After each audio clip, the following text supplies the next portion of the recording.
जंगल शांत था। पेड़ों से हवा की धीमी आवाज आ रही थी। पक्षियों का संगीत वातावरण को शांत बना रहा था। लेकिन उस दिन पंचवटी के जंगल में कुछ ऐसा होने वाला था जो इतिहास बदल देता। वो एक ऐसा क्षण था जिसके बाद सिर्फ युद्ध था, विनाश था और लंका का अंत निश्चित हो चुका था। माता सीता आश्रम के बाहर खड़ी थी। तभी उनकी नजर एक अद्भुत स्वर्ण मृग पर पड़ी। उसका शरीर सोने की तरह चमक रहा था। वह कभी इधर दौड़ता, कभी उधर। माता सीता उसे देखकर मोहित हो गई। उन्होंने श्री राम से कहा, प्रभु, यह मृग कितना सुंदर है। क्या आप इसे मेरे लिए पकड़ सकते हैं? श्री राम मुस्कुराए, लेकिन लक्ष्मण के चेहरे पर चिंता थी। उन्हें महसूस हो रहा था ये कोई साधारण मृग नहीं है। लेकिन माता सीता की इच्छा पूरी करने के लिए श्री राम उस मृग के पीछे चले गए। स्वर्ण मृग वास्तव में मारीच था, रावण का साथी। वो श्री राम को आश्रम से दूर ले जा रहा था। जंगल के भीतर पहुंचते ही श्री राम ने अपना धनुष उठाया और अगले ही पल तीर बिजली की तरह निकला। मारीच घायल होकर गिर पड़ा, लेकिन मरने से पहले उसने श्री राम की आवाज में जोर से पुकारा। पूरा जंगल गूंज उठा।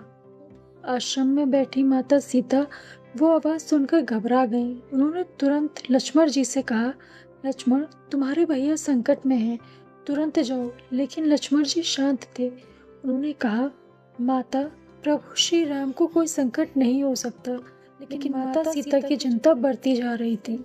आखिरकार लक्ष्मण जी को जाना पड़ा।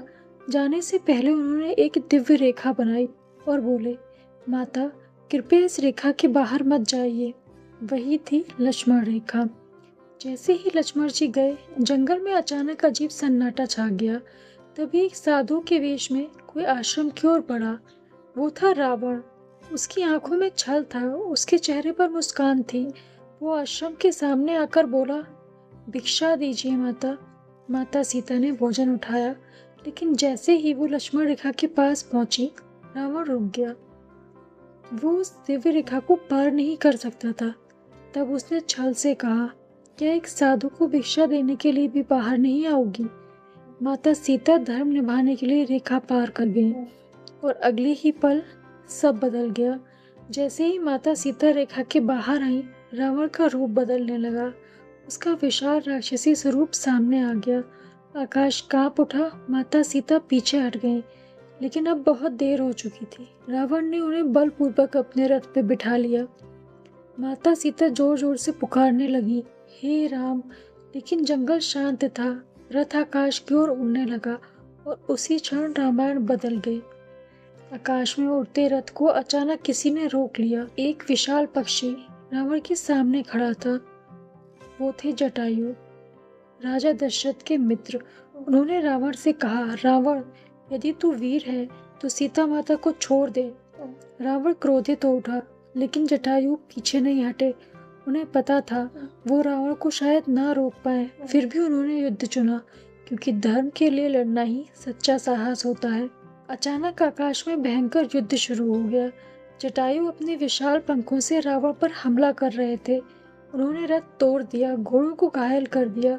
कुछ क्षणों के लिए रावण भी परेशान हो उठा, लेकिन आखिरकार रावण ने अपनी तलवार निकाली और अगले ही पल उसने जटायु के पंख काट दिए।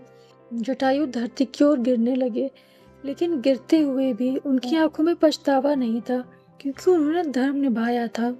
धरती पर गिरते हुए जटायु सिर्फ एक ही नाम ले रहे थे, राम। कुछ देर बाद भगवान श्री राम वहां पहुंचे और जब उन्हें सच्चाई पता चली तो पहली बार मर्यादा पुरुषोत्तम श्री राम की आंखों में आंसू दिखाई दिए।